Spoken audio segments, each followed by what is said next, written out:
সবে তোমার দ্বারেতে ভিখারিরা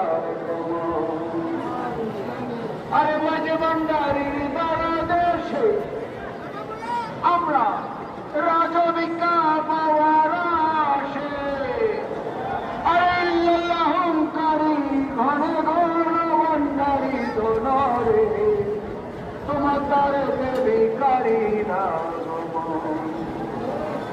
দয়া করে আমাদের ভিক্ষার জনিকে পূর্ণ করে দাও।